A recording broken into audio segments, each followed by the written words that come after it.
Well, today we're speaking with Rich Sherman, Principal Essentialist at TriCentral LLC, and Rich is going to talk about emerging trends in demand planning. So, Rich, it's great to speak with you today.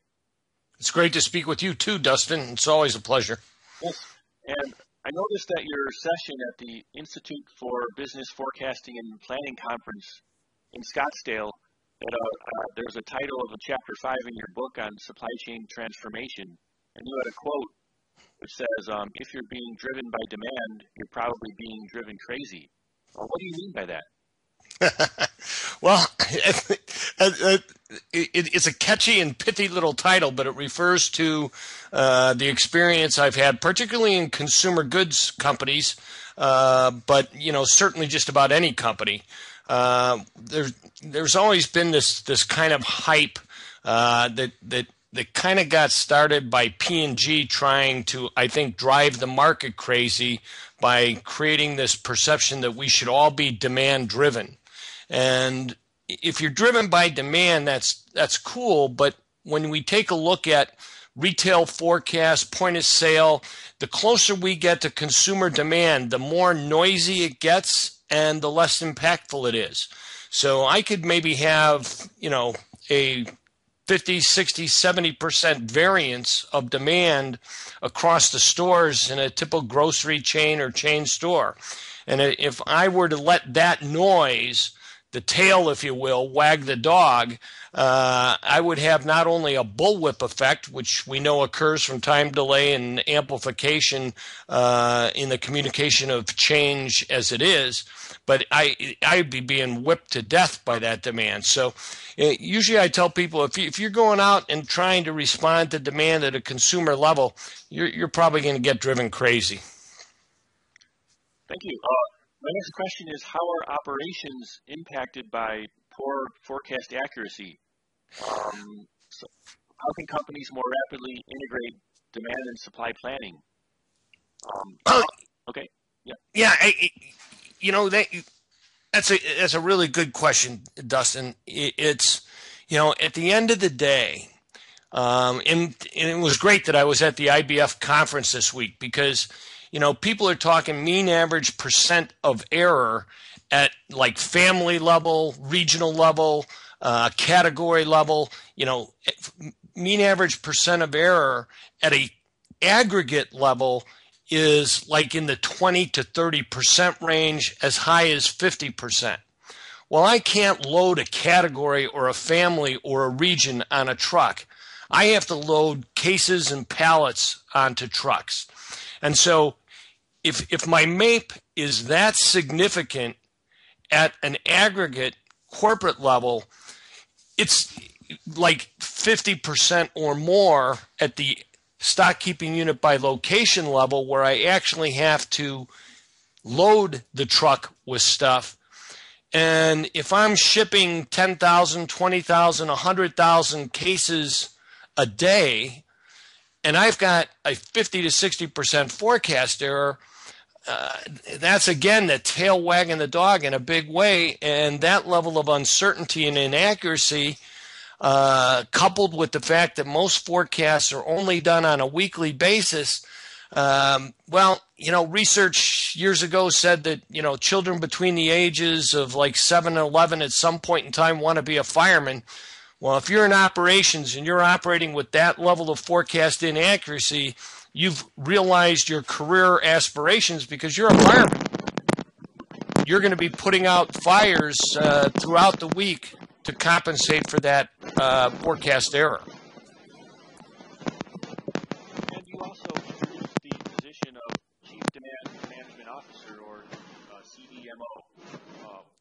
What do you think of such a position? Why is this necessary? Well, I think, and it was interesting because, when I was doing all the research for my presentation for the conference at IBF, I reviewed a lot of video interviews from people at, past conferences. And, I've also spoken at IBF in the past several times. And there's always this debate on where does, who owns the sales and operations planning process, who owns the forecast, who owns the demand plan. One of the big issues in sales and operations planning are the different biases from the different functions and siloed behaviors. And so it strikes me that when we look at effective demand management, I can show that effective demand management can impact return on invested capital by 30% or more. So if I'm effectively managing my demand, I'm improving the financial health of the corporation and increasing ROIC by 30% or more. That's a pretty significant financial benefit.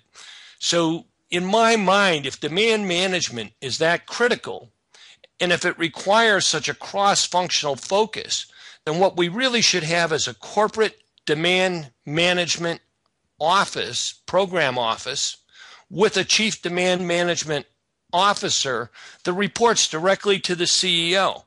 Because now that person can look across the organization and integrate all of the different forecasts that are being performed in all the different functions, begin to build a operational forecast database that, to our, the point we just discussed on operating management, now what I can do is I can drive daily forecasting at the operations level by stock keeping unit, by location, and I can provide the operations planners with the tools to reconcile their actual schedules and production and logistics requirements to the variance in the plan.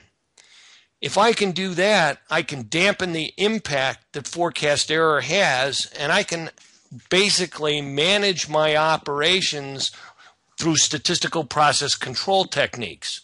If I have that capability, then I can build that up to be able to do longer-term forecasting at the sales and operations planning level and ensure that's in line with the corporate strategy.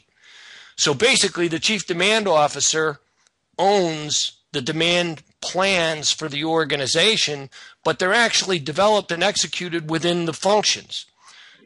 But I have a corporate officer who's responsible for that can reconcile any of the political biases or performance biases, that can facilitate the setting of upper and lower control limits, and overall improve the financial health of the organization. It also demonstrates management commitment to planning accuracy, which is always a challenge in organizations. So to me, that it just makes sense to have a CEO with a demand management program office led by a chief demand management officer.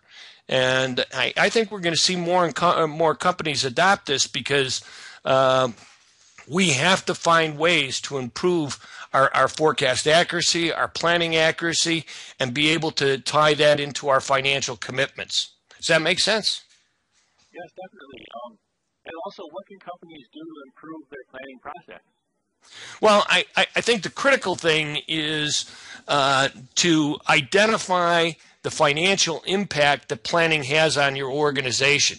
There's a lot of talk going around about forecast value add, which I think was actually developed by Michael Guillard, I think it is, from SAS.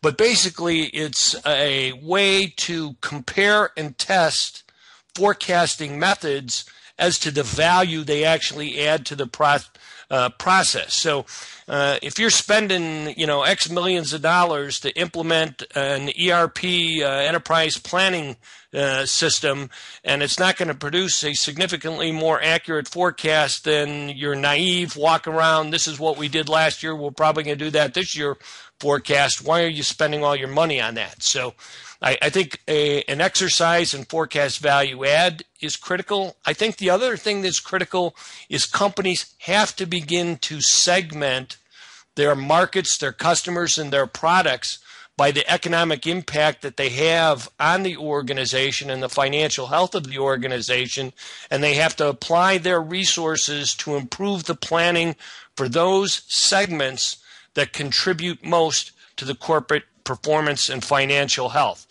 So it's like any operation, Dustin. You've got to map out those processes. You've got to benchmark those processes. You've got to identify which segments are most important to your success. And then you've got to develop an operating culture that improves those processes over time. Well, thank you, Rich. And so in conclusion, I'd like to talk a little bit about your book. The title of the book is Supply Chain Transformation, a Practical Roadmap to Best Practice Results. And I know you can get it on Amazon, Barnes & Noble, and other online booksellers.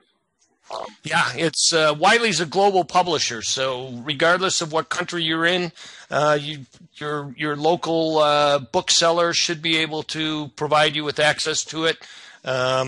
It's been getting more and more success as people actually get a chance to read it and start commenting on it. And thank you again for sharing. Dustin, thank you so much. It's always a pleasure to speak with you, and warm wishes.